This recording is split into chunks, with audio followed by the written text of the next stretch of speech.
Bonjour, mesdames et messieurs, et bienvenue à votre Saint-Ignace vous informe, le premier de l'année 2018. Bonjour, monsieur le maire, comment allez-vous? Bonjour, ça va très bien, vous? On a eu un petit début d'année froide. Ah, mais ouais, pas rien. on va en parler. Ça après ça placer tranquillement, Ok, là, lentement, là, puis sûrement. Et vous avez été dans les premiers dans le coin de la MRC à faire une session, un conseil municipal la première semaine de janvier, oui. le 9 janvier. Vous étiez en forme, vous avez déjà prêt, tout le On monde... était prêt, il fallait être prêt, puis on n'a pas arrêté. Vous savez pas quand ça a commencé... On n'a pas eu de vacances, On n'a madame. pas eu beaucoup de vacances. Si vous êtes d'accord, bien justement, on va parler de la réunion du 9 janvier 2018. Oui.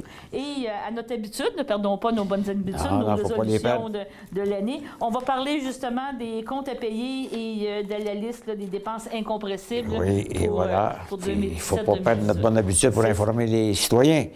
Pour la liste de décembre 2017-14 des comptes à payer, le montant s'élève à 28 143,74. Et comme je dis tout le temps, les plus gros montants des huiles Berthier à 1 930 $.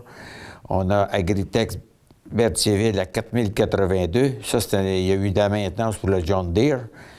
Un bon filage, fait que ça fait du bien. On a M. Justin Lambert, l'ingénieur, pour Laurent Saint-Isidore et Saint-François. Ça, c'est pour les côtes qu'on a réparées au montant de 4 082. On a aussi, ici, non, c'est pas des gros montants. On a M. Braconnier électrique pour 4 146. Ça, il y a eu 6 lumières d'elle. Il y a eu des réparations, puis aussi pour le sapin. Fait que, puis on a mécanique Ultec pour une réparation de pompe d'égout et une réparation du New Orleans aussi pour 3 048 $ pour un total de 28 143. Ça, c'est pour le décembre 2017-14. Pour le janvier 2018-1, le montant s'élève à 61 899. Et les gros montants sont les assurances pour les élus et les employés à 2 400. On a le groupe Ultima, c'est des assurances pour les véhicules et les bâtiments pour 25 494. On a le hockey mineur de Berthier, 24 jeunes pour 9 973,8. On a le patin artistique de Berthierville, 21 jeunes pour 11 175. Ça aussi, vous informez le monde, c'est que pour le hockey mineur et le patin artistique, c'est que la municipalité paye 50 de la facture. C'est pour encourager nos jeunes à faire du sport, puis je pense que c'est une bonne chose qu'on fait. Pour le montant de 60 899, oui, nous allons... Les incompressés maintenant, mais ça, c'est des dépenses autorisées d'avance. Comme vous savez, d'ailleurs, on va les autoriser tantôt. Pour le décembre 2017, pour un montant de 87 618. Et sur ce montant, on a le contrat de neige, le troisième versement à 12 653. On a une cote-part de la MRC et de l'inspection de novembre 2017 à 33 465 pour 87 618 et 19. Donc, un début d'année assez rough pour que ça commence, oui. Au moins, là, vous savez que le 25 000 qu'on a payé tantôt pour les assurances, bien, il est payé pour l'année. Payé pour l'année, c'est ça. Puis comme le hockey mineur, puis le patin artistique, c'est des ententes qu'on a avec eux autres, que lorsqu'il arrive le temps, à peu près au milieu d'année, qui nous envoient de la facture pour tous les jeunes. Ils ont confirmé tous les jeunes qui font le Parce patin. qu'avant, c'était... On remboursait jeune par jeune, fait qu'au lieu de faire, mettons, comme là, on aurait fait 24 chèques, parce que là, on n'en fait rien qu'un. Dans la municipalité, puis Voilà. c'est réglé.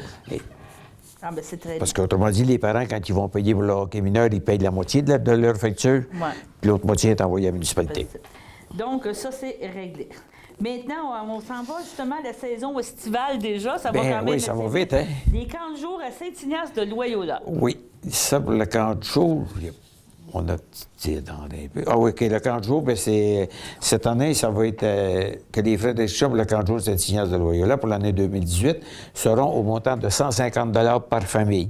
Je dis bien par famille parce que même si la famille elle a un enfant, c'est 150 $. S'il y en a 4, c'est 150 $ quand même. Donc, c'est très accessible. Et voilà. Est-ce que la période de l'année est déjà déterminée? Ben non, ça va sortir, d'après moi, ça va être le mois de février pour dire les dates, les dates puis le début puis la fin des dates d'inscription. Mais quand même, Bon, soyez à l'affût, comme on dit. On n'est pas inquiet. On sait que quand les citoyens savent la première journée de date d'inscription, je peux vous dire que le matin, ils sont tôt pour inscrire leurs enfants. Parce il y a un beau line-up. Oui, parce que l'année passée, même, je vous dirais, il y a 5 familles qui n'étaient pas inscrites parce qu'il n'y avait plus de place, parce qu'on avait atteint le 70. Fait que là, j'en avais parlé avec le conseil, puis on a décidé d'engager un autre moniteur Pour pouvoir pour pouvoir tous permettre à tous ces jeunes-là de venir. Parce que le but du camp de jour, c'est de ne pas refuser personne. Et on peut dire, dans le fond, ça s'assure, premièrement, les parents ont une continuité. Quand les classes finissent, bien, il y a une certaine sécurité, les enfants. Puis comme on répète à tous les ans, vous savez, le camp de jour, ce n'est pas une garderie. Non, c'est ça. Ils sont là pour écouter ce que nos moniteurs veulent faire, qu'est-ce qu'ils font, puis il faut qu'ils participent. Ouais. C'est ce qu'on dit tout le temps aux parents, parce que des fois, il y a des jeunes, moi, je veux pas, mais c'est parce qu'on ne peut pas faire des jeux pour chaque jeune. Non. C'est pas individuel, c'est un camp de jour. Il faut qu'ils participent, c'est ça. C'est un camp de jour, comme on s'entend. Après ça, adoption de la liste des incompressibles de 2018 et autoriser la secrétaire et la directrice générale à payer ses comptes. On va partir avec ça. Vous savez, je ne vous lirai pas tous les incompressibles au complet parce qu'en ayant une page et presque demie, mais les incompressibles pour l'année 2018 s'élèvent à 1 583 130 $. C'est pour vous dire, c'est toutes des... C'est des dépenses qui sont déjà autorisées. Ça veut dire qu'à tous les mois, comme janvier jusqu'en décembre, on parle justement des codes de la MRC. On les emmène, c'est ça. On les emmène à tous les mois quand même, mais c'est parce que c'est des dépenses qu'on n'a pas le choix de faire. Okay. On parle des salaires des employés, on parle des l'achat d'eau, l'analyse, les assurances, véhicules, et ainsi de suite. Les gros montants, si on parle les contrats de déneigement, les cotisations, l'électricité de toutes les bâtisses, les frais de déplacement, les frais de banque, l'immatriculation des véhicules, les remboursements, les salaires des élus, le salaire des employés, et ainsi de suite. Fait que c'est toutes des dépenses pour... On en a pour 1 583 130, c'est pour simplement spécifier aux citoyens que le budget de la municipalité est un petit peu en bas de 2 millions. Fait que vous voyez que la marge de manœuvre avec les incompressibles, qu'est-ce qui reste? Il reste à peu près 400 quelques mille à la municipalité pour essayer de rénover tout ce qu'on a fait. C'est sûr on va chercher des argent au fédéral et aussi au provincial quand on peut, mais c'est pour vous dire que... La marge n'est pas grosse. Et voilà. Et je ne sais pas si on peut rajouter, si vous êtes d'accord avec moi, de toute façon, le procès-verbal est toujours mis sur le site Internet de la municipalité. Oui, au moment qu'il est adopté, il est mis sur le site Internet. Si les gens veulent vraiment avoir savoir c'est quoi, détaillé de chaque montant, ils vont pouvoir l'avoir sur... C'est le procès-verbal que j'ai en main. C'est le procès-verbal que j'ai quand on fait l'Assemblée. Pour que je vois les notes de ce qu'on a. Mais à l'heure actuelle, quand il est adopté, il s'en va sur le site Internet de la municipalité. Puis vous êtes toujours disponible pour répondre à des questions s'il y a des questions qui sont posées. N'importe quand, les citoyens qui ont des questions, ils peuvent appeler. Je suis sûr que au bureau, ils vont répondre. Puis si jamais ils n'ont pas la réponse, ou s'ils me refilent, puis si je n'ai pas la réponse, soyez assurés que je vais tout faire pour aller la chercher. C'est juste ça. Ça a tout le temps été ma priorité, puis ça va le demeurer. C'est ça. Puis c'est toujours en toute transparence qu'il n'y a pas rien de fait. Transparence, plus que ça, là. Je pense qu'on ne peut pas être pire que ça. Maintenant, nommer le président du comité consultatif de l'urbanisme. C'est ça. Bien, nous autres, on faut le nommer à tous les ans parce qu'on a un conseiller qui siège sur le CCU, le comité consultatif en urbanisme, c'est M. Christian Valois. Il a été renommé comme quoi qui ferait partie du CCU avec deux citoyens, qui est M. Gilbert et M. Clément Blanc. Mais M.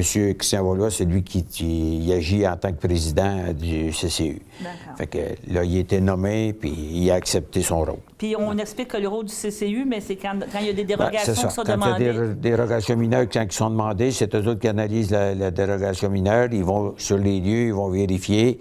Puis comme toujours, moi, je leur ai tout le temps dit, puis je le répète souvent, n'oubliez pas, avant d'accepter une dérogation mineure, pensez à l'impact que ça va faire dans toute la municipalité. C'est ça. Parce que des fois, c'est beau de dire « Ah, ça ne dérange pas les voisins », mais c'est parce que là, ça ne dérange pas les voisins présentement. Mais si on regarde l'impact que ça peut donner dans toute la municipalité, peut-être que ça va déranger à des places. C'est ça. Puis je pense que l'autre point aussi que le CCU sent, une espèce d'uniformité aussi. C'est ça. Quand quelqu'un arrive puis qu'il y a un exemple, ça soit dans le rang Saint-Joseph ou le rang Saint-Michel, il y a une espèce de particularité au niveau des bâtisses et tout ça. Tu peux pas te bâtir.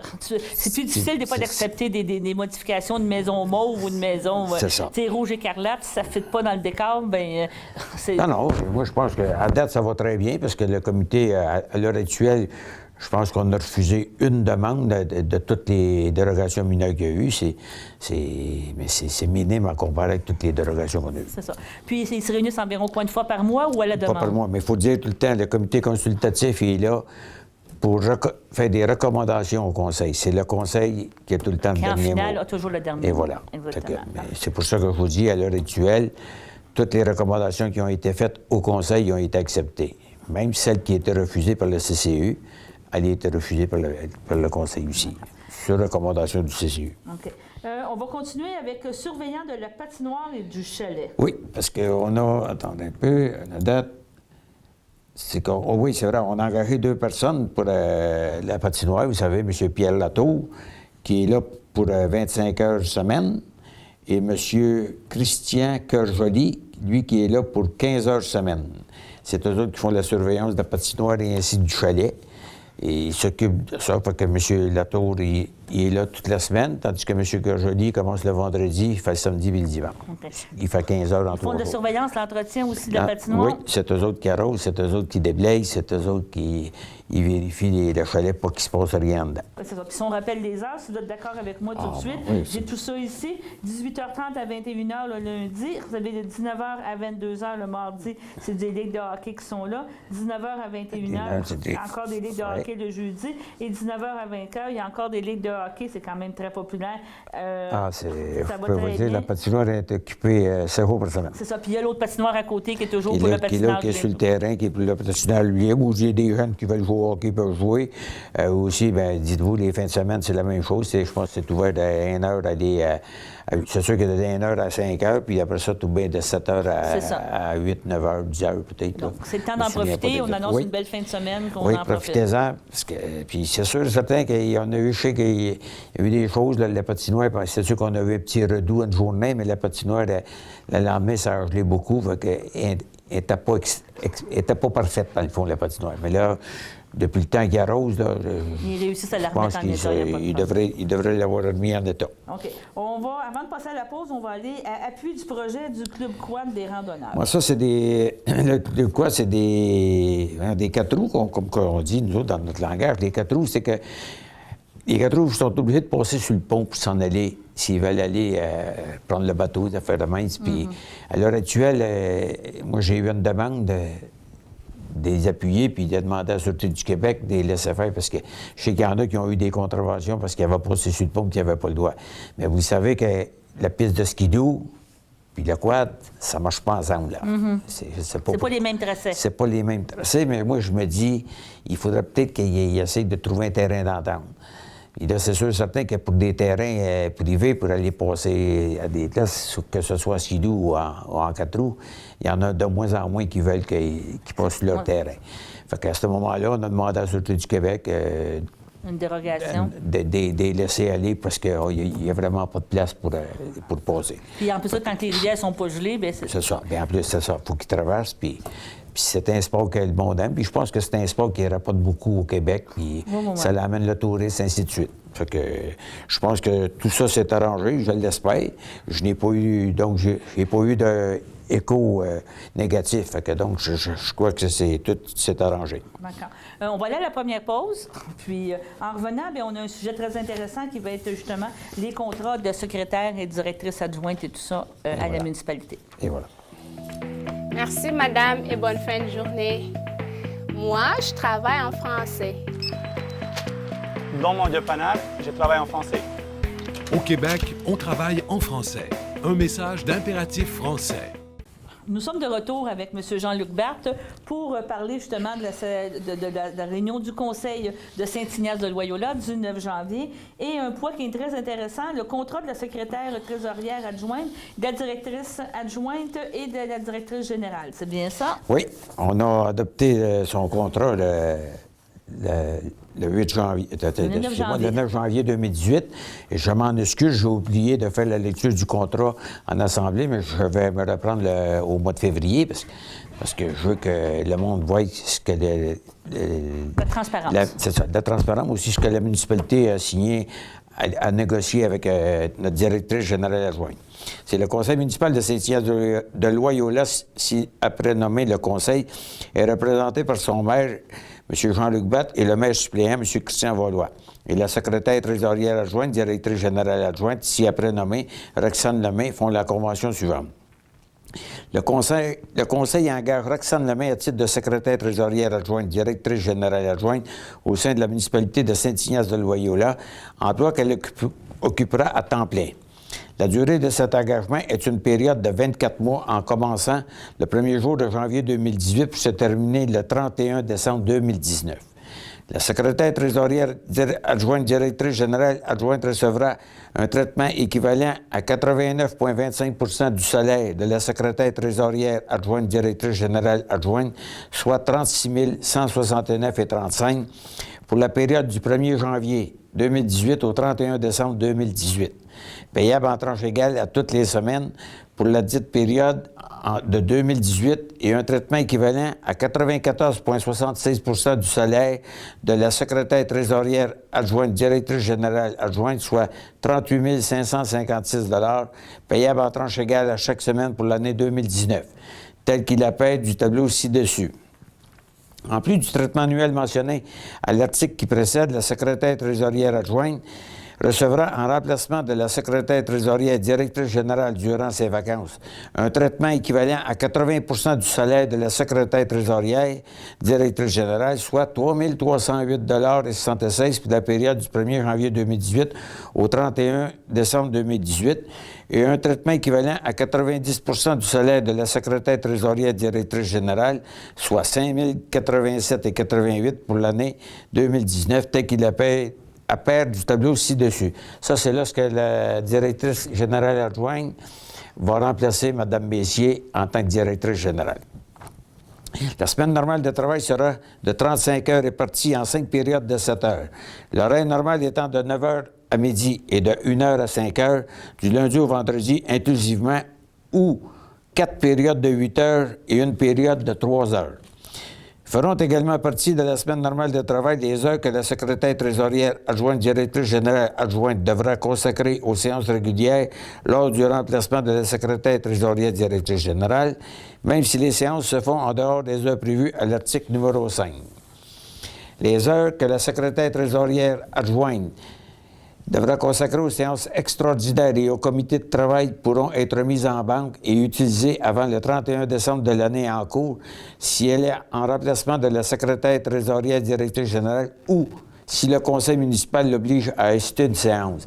C'est parce que souvent, des fois, Mme Messier ne peut pas être là, donc si le conseil demande à Mme Lemay d'être présente, elle va pouvoir accumuler son temps, que ce soit dans des rencontres avec des citoyens ou ainsi de suite.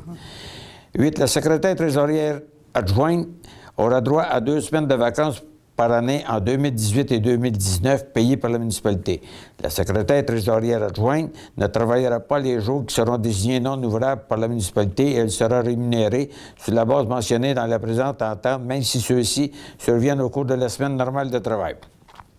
La secrétaire trésorière adjointe aura droit à une demi-journée de maladie par mois, cumulative pour 1 an seulement.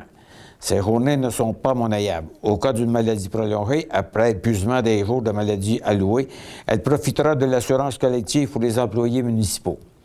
Sur entente avec le conseil municipal, elle aura droit d'assister à des cours de formation professionnelle ou à des sessions intensives afin d'améliorer la qualité de son travail.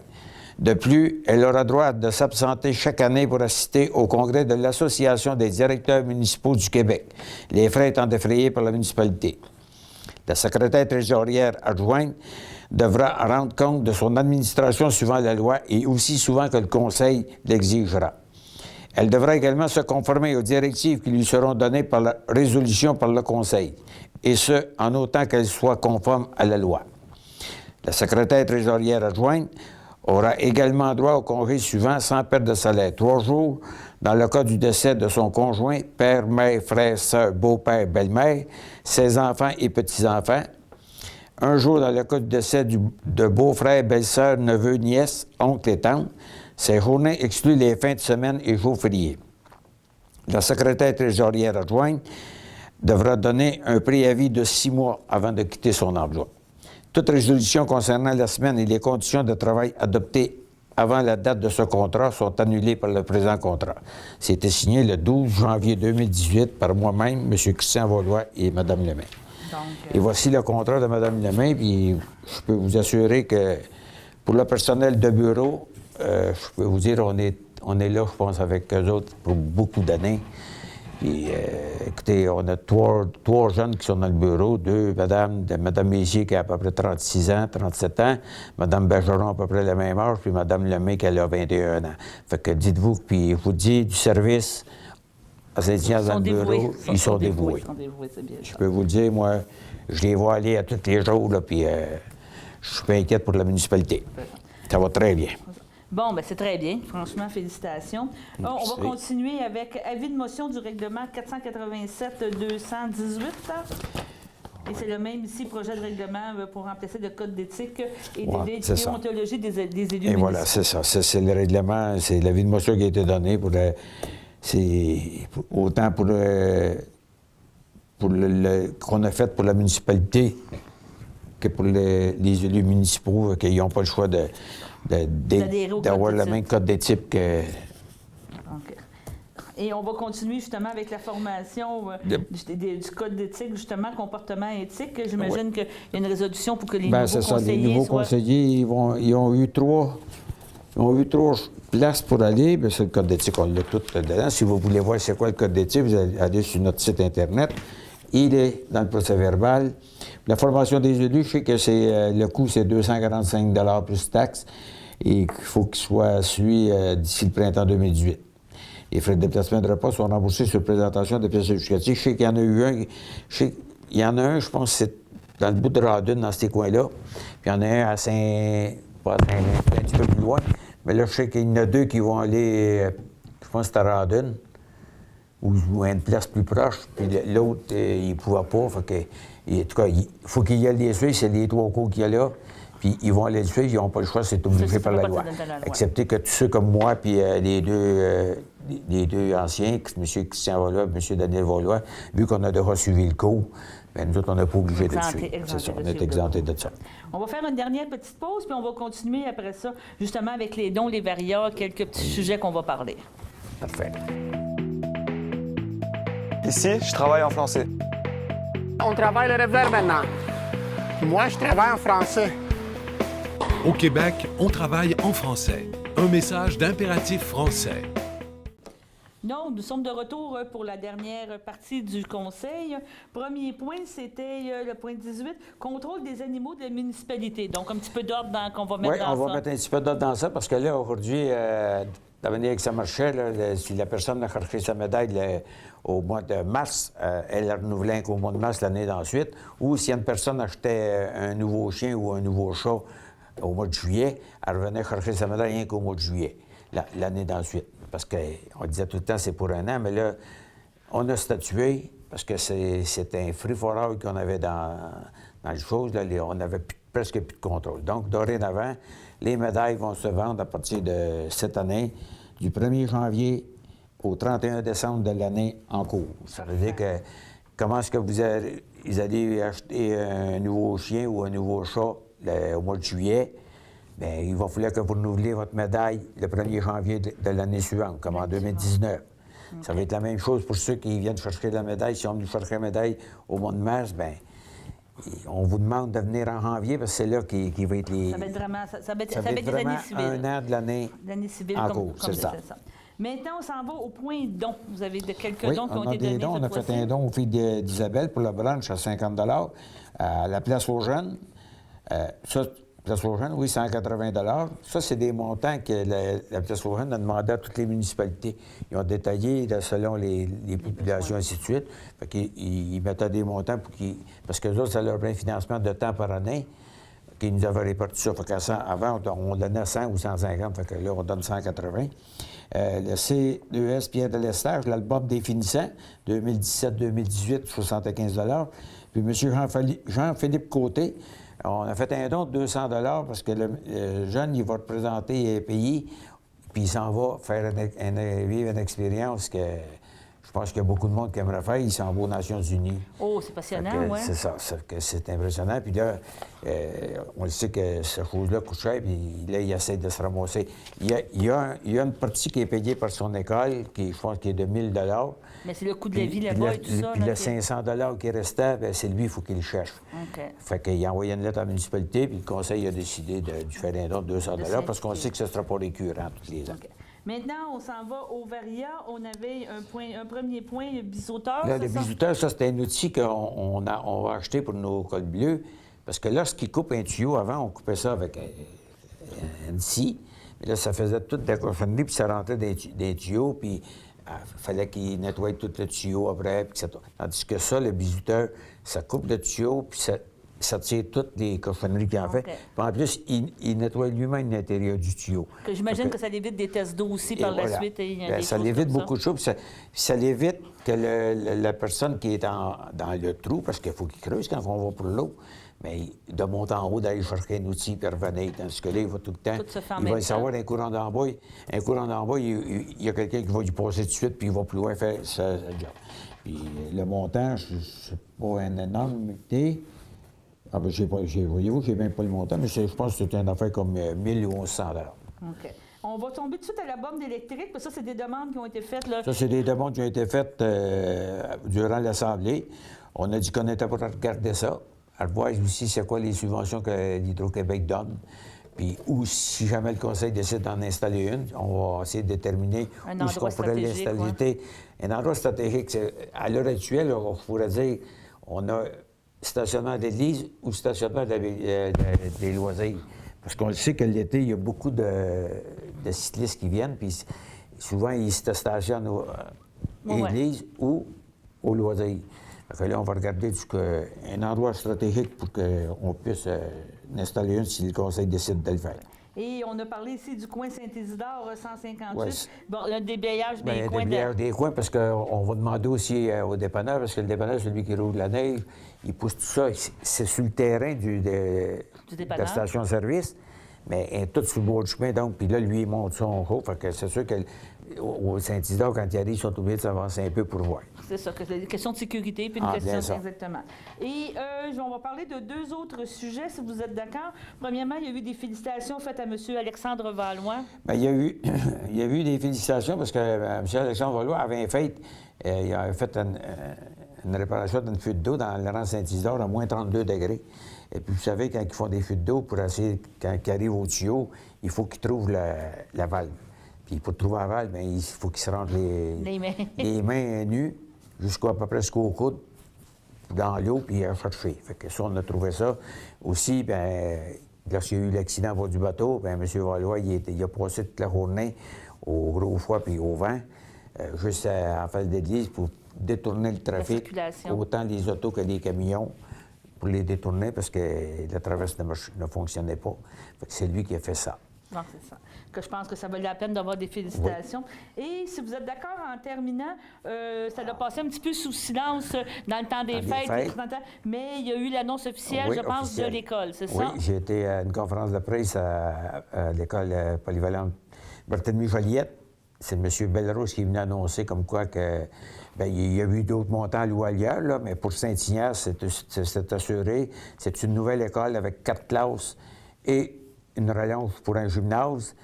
Et moi, ça fait à peu près 2 jours, j'ai parlé avec Mme Lapointe, la directrice générale, et je lui ai demandé si dans les plans, il y avait prévu une place pour que les enfants puissent manger, autrement dit, une petite salle à manger. Pour la garderie scolaire, on s'entend.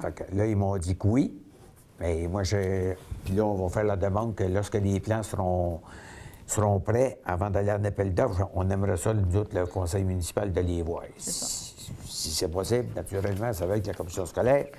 On peut s'attendre à tout. C'est ça. Donc, mais on peut quand même, les gens ont sûrement remarqué que maintenant, il n'y a plus d'école. C'était juste à terre. Non, il n'y a plus d'école, tout est à terre. Vous avez remarqué, avant, il y avait une pelle. Là, on est rendu avec 2 pelles qui sont sur le terrain. Fait que j'imagine que dans pas grand temps, ils vont commencer à creuser pour pouvoir commencer à bâtir notre nouvelle école. C'est ça. Est-ce qu'ils ont parlé d'une date de mise en service, on pourrait dire? Là? Quand j'ai parlé avec Mme Lapointe en conférence de presse, il était prévu pour le mois de septembre. Mais de cette année? OK. Oui, de cette année. Mais là, elle m'a dit que les transferts vont peut-être se faire vers il aimerait ça vers la fin d'octobre, début novembre. Ça devrait être plus là qu'en septembre. Non, mais on peut dire qu'en 2019... En 2018, on est supposé de revenir à notre école en 2018. Bon, on ne sait pas quand, mais... On ne sait pas quand, mais ça devrait être, mettons, comme on dit, fin octobre, début novembre. Fait que donc, c'est un peu avant les fêtes, mais il ne fait rien. Lorsqu'ils vont être revenus, je vous dis, nos jeunes, ils vont apprécier, puis ils vont beaucoup aimer, je suis sûr, certain. Je pense que les parents aussi vont beaucoup Puis apprécier. les parents aussi, puis même, je peux vous dire, la municipalité va être heureuse de voir l'école là. Puis j'espère que lorsqu'ils feront l'inauguration, j'espère que le ministre qui sera là en poste, On verra. le ministre de l'Éducation, sera présent parce que j'aurais peut-être d'autres demandes à faire. Ben c'est ça. Mais en tout cas, quand même, la municipalité récupère son école et l'autobus va se terminer. Là, 2018, c'est un petit coup encore à donner pour les parents. Faire prendre l'autobus, puis après ça, on va retourner dans... Si tout va bien, peut-être que par chance, si la température puis tous les travaux avancent bien, peut-être que ça va se faire en septembre. Je le souhaiterais. Ouais. Mais il faut être réaliste. Ils m'ont dit d'être un peu plus réaliste, de penser fin octobre, début novembre. D'accord.